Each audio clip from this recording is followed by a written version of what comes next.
हरे कृष्णा। आप सभी को 3 वर्ष में एक बार आने वाली पुरुषोत्तम पूर्णिमा की ढेर सारी शुभकामनाएं। यह पूर्णिमा अत्यंत ही पवित्र और मोक्षदायिनी अधिक मास अर्थात पुरुषोत्तम मास के शुक्ल पक्ष की पूर्णिमा है, जिसे हम पुरुषोत्तम पूर्णिमा या अधिक मास पूर्णिमा के नाम से भी जानते हैं।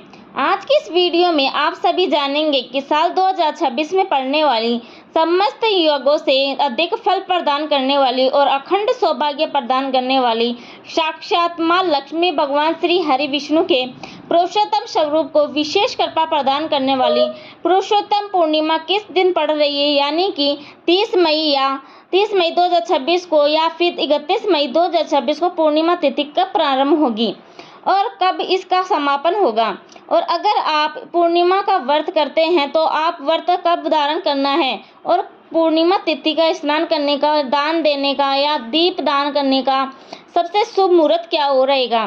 सत्यनारायण भगवान की कथा आप कब कर सकेंगे और पूर्णिमा व्रत के पारण का सबसे सही और शुभ मुहूर्त क्या रहेगा, संपूर्ण जानकारी आज इस वीडियो में मिलेंगे। तो सबसे पहले निवेदन है कि पुरुषोत्तम मास में पड़ने वाली इस पूर्णिमा की वीडियो को आप सभी लाइक करके कमेंट सेक्शन में जय श्री हरि विष्णु और जय मां लक्ष्मी जरूर लिख दीजिएगा। और अगर आप मेरी आवाज़ पहली बार सुन रहे हैं तो मेरे चैनल अंजलि कुमार 7 को सब्सक्राइब करके पास वाले बेल आइकन पर प्रेस कर देना।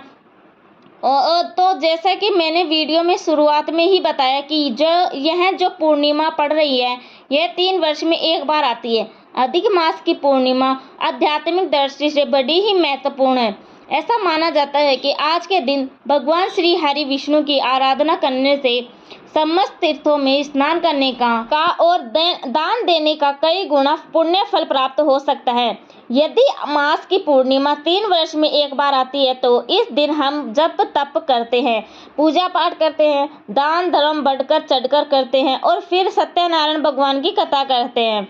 इसका पुण्य फल संचित हो जाता है, अक्षय पुण्य फल की प्राप्ति होती है। और अगर आप पूरे अधिक मास में किसी भी दिन स्नान दान इत्यादि नहीं कर पाते हैं तो पूर्णिमा के दिन आपको विशेष रूप से पवित्र नदियों में स्नान अवश्य ही करना चाहिए या फिर घर में ही गंगा जल मिश्रित जल से स्नान कीजिए, दान पुण्य कीजिए, भगवान श्री हरि विष्णु की आराधना कीजिए तो निश्चित रूप से भगवान श्री हरि विष्णु की असीम कृपा आपको प्राप्त होगी। तो सबसे पहले हम जान लेते हैं कि साल 2026 में यह पूर्णिमा की तिथि कब पड़ रही है और कब इसका समापन होगा। इसके बाद पूर्णिमा के दिन संपूर्ण नियम भी मैं आपको बताऊंगी। देखिए, पूर्णिमा तिथि का प्रारंभ हो रहा है 30 मई 2026 को, यानी कि शनिवार के दिन सुबह 11:58 पर और पूर्णिमा तिथि का समापन होगा 31 मई 2026 को दोपहर में 2:14 पर।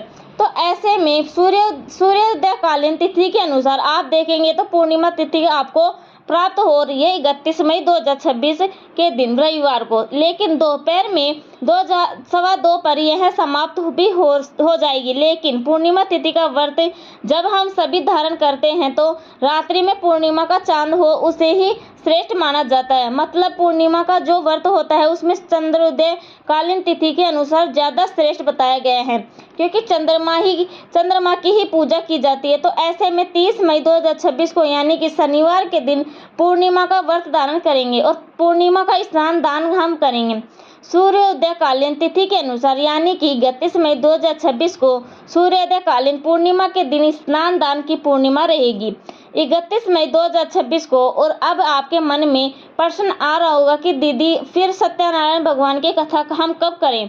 तो देखिए, जो कथा है वह आप 30 मई को भी कर सकते हैं और 31 मई को 2026 को भी कर सकते हैं। जैसे कि अगर आप पूर्णिमा का व्रत धारण करते हैं तो फिर आप 31 मई को ही व्रत भी रखेंगे और इसी दिन सत्यनारायण भगवान की व्रत कथा भी करेंगे। यदि आप व्रत नहीं करते हैं, केवल सत्यनारायण भगवान की व्रत कथा सुनते हैं या करवाते हैं तो ऐसे में आप 31 मई को ही भी करवा सकते हैं, क्योंकि सूर्योदय कालीन पूर्णिमा जो है स्नान दान पूर्णिमा 31 मई को ही रहेगी। स्वयं से भी पाठ आप इस दिन कर सकते हैं कथा या फिर ब्राह्मण के द्वारा करवा सकते हैं। तो सत्यनारायण भगवान की जो व्रत कथा है आप दोनों दिन में किसी भी दिन कर सकते हैं, ठीक है। अगर आप व्रत धारण करते हैं तो फिर आपके लिए चंद्रोदय काल का जो समय है वह बड़ा ही महत्वपूर्ण होता है और चंद्रोदय काल का समय रहेगा 30 मई 2026 को शाम 6:40 पर और 30 मई को सूर्योदय काल का जो समय होगा वह सुबह 5:24 पर होगा और इस दिन सूर्योदय का समय होगा शाम 7:15 पर। इस दिन अभिजीत मुहूर्त प्राप्त हो रहा है सुबह 11:51 पर तो सो लेकर दोपहर 12:46 तक। अभिजीत मुहूर्त में आप कोई भी शुभ या मांगलिक कार्य कर सकते हैं। 31 मई को स्नान दान करने का शुभ मुहूर्त होगा सुबह 4 बजे से लेकर 4:40 तक। इस समय में आप स्नान कर सकते हैं और फिर विधि विधान से भगवान श्री हरि विष्णु की पूजा पाठ कर सकते हैं, फिर दान दक्षिणा दे सकते हैं, ठीक है। और ब्राह्मण मुहूर्त से लेकर सुबह सूर्योदय के बाद तक भी आप चाहे तो पूजा पाठ इत्यादि कर सकते हैं, सभी कार्य कर सकते हैं। स्नान के लिए प्रयास करना चाहिए कि आप सुबह जितना जल्दी हो सके उतना उठिए। सूर्योदय से पहले उठकर आप स्नान इत्यादि जरूर कीजिए। अधिक मास की पूर्णिमा है तो अधिक इच्छा से अनुसार अपने सामर्थ्य के अनुसार दान दक्षिणा इस दिन जरूर ही कीजिएगा। दान आप किसी भी वस्तु या कर सकते हैं, जैसे कि आप अन्न दान कर सकते हैं, वस्त्र दान कर सकते हैं, धन दान कर सकते हैं, लेकिन इसके अलावा भी जैसे कि मौसमी फलों का दान भी कर सकते हैं। यह भी श्रेष्ठ दान बताया गया है। खीर बनाकर किसी ब्राह्मण को या कन्या को आप भोजन करवा सकते हैं या फिर खीर बनाकर आप दान भी कर सकते हैं। अगर खीर बनाकर दान नहीं कर पाते हैं तो ऐसे खीर की सामग्री का दान भी कर सकते हैं, जैसे कि दूध, चीनी, चावल और उसमें दक्षिणा रखकर के फिर आप किसी भी ब्राह्मण को या फिर मंदिर में दान कर सकते हैं। दोस्तों, पुरुषोत्तम मास की पूर्णिमा अपने आप में ही बड़ी ही विशेष है। भगवान श्री कृष्ण स्वयं कहते हैं कि जो पुण्य बड़े बड़े यज्ञों, तपस्याओं या फिर तीर्थ यात्राओं से नहीं मिलता, वह केवल पुरुषोत्तम पूर्णिमा के दिन स्नान दान और भगवान पुरुषोत्तम का व्रत करने से भी प्राप्त हो जाता है। स्कंद पुराण में और पद्म पुराण के अनुसार अधिक मास पूर्णिमा का व्रत करने से व्यक्ति को वैकुंठ और गोलोक के धाम की प्राप्ति होती है। ऐसे व्यक्ति को पुराने से पुराने पाप कर्म भी नष्ट हो जाते हैं और जो भी इस व्रत को श्रद्धा पूर्वक करता है उसे साक्षात भगवान श्री पुरुषोत्तम का आशीर्वाद प्राप्त होता है। इस व्रत को करने से अश्वमेघ यज्ञ और सूर्य ग्रहण के समय किए गए स्वर्ण दान के बराबर पुण्य फल की प्राप्ति होती है। चाहे ऐसे व्यक्ति को किसी भी प्रकार का शारीरिक कष्ट हो, जीवन में कोई भी बड़ी बाधाएं हो या फिर दांपत्य जीवन में समस्याएं आ रही हो, इस पूर्णिमा को अत्यंत ही फलदायिनी और हर प्रकार से दुर्भाग्य से रक्षा करने वाली बताया गया है। शास्त्रीय मान्यताओं के अनुसार जो व्यक्ति इस पुरुषोत्तम पूर्णिमा के दिन व्रत रख लेता है तो उसे अंत समय में सीधे भगवान के धाम की प्राप्ति होती है। बात करें पूर्णिमा के नियमों की, तो इस दिन आहार और आचरण में स्वयं अत्यंत ही आवश्यक है। धर्म ग्रंथों में स्पष्ट रूप से बताया गया है कि पूर्णिमा तिथि भगवान श्री हरि विष्णु एवं चंद्रदेव को समर्पित है। जहाँ एकादशी के दिन चावल खाना वर्जित होता है, वही पूर्णिमा के दिन चावल का विशेष महत्व होता है। इस दिन माँ लक्ष्मी को प्रसन्न करने के लिए घर में शुद्ध घी और चावल की खीर बनाना बेहद शुभ माना जाता है। शास्त्रीय मान्यताओं के अनुसार पूर्णिमा के दिन सात्विकता का वास होता है, इसीलिए कोई भी तामसिक पदार्थ जैसे कि प्याज, लहसुन, मांस, मंदिरा इन दिन ग्रहण नहीं किए जाते। आप चाहे व्रत कर रहे हो या ना कर रहे हो, पुरुषोत्तम मास की यह पूर्णिमा की तिथि घर में पूर्ण शुद्धता बनाए रखने की तिथि है।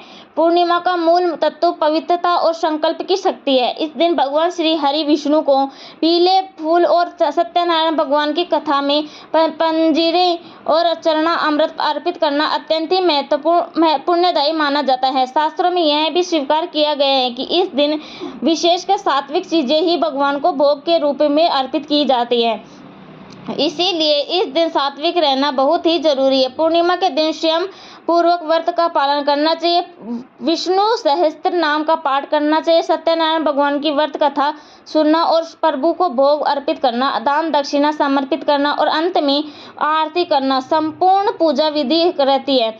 पूर्णिमा की सरल पूजा विधि भी मेरे चैनल पर आने वाली है, तो चैनल को सब्सक्राइब करके पास वाले बेल आइकन को प्रेस करके रखिएगा। अगली वीडियो में आप सभी पुरुषोत्तम पूर्णिमा के दिन सरल पूजा विधि आप किस प्रकार से कर सकते हैं यही आने वाली हैं, तो हर दिन वीडियो को चेकआउट जरूर करते रहिएगा। साथ ही इस दिन विष्णु भगवान पुरुषोत्तम भगवान के 108 नाम का जाप करना चाहिए या फिर श्रवण करना चाहिए। मेरे चैनल के माध्यम से भी आप श्री पुरुषोत्तम भगवान के 108 नामों का जाप कर सकते हैं, तो चैनल को चेकआउट जरूर कर लीजिएगा। यह थी पुरुषोत्तम पूर्णिमा से जुड़ी हुई संपूर्ण जानकारी। आने वाली वीडियो में आप इस दिन की जो भी पूजा विधि है वह जानेंगे और पारण की क्या विधि रहती है वह भी जानेंगे। तो मैं अंजलि कुमावत आप सभी को आज्ञा चाहती हूँ। यह जानकारी अच्छी लगी है तो कमेंट करके जरूर बताइएगा। आपका एक छोटा सा कमेंट मेरे इस मेहनत को सफल बना सकता है। थैंक यू, धन्यवाद, राधे राधे।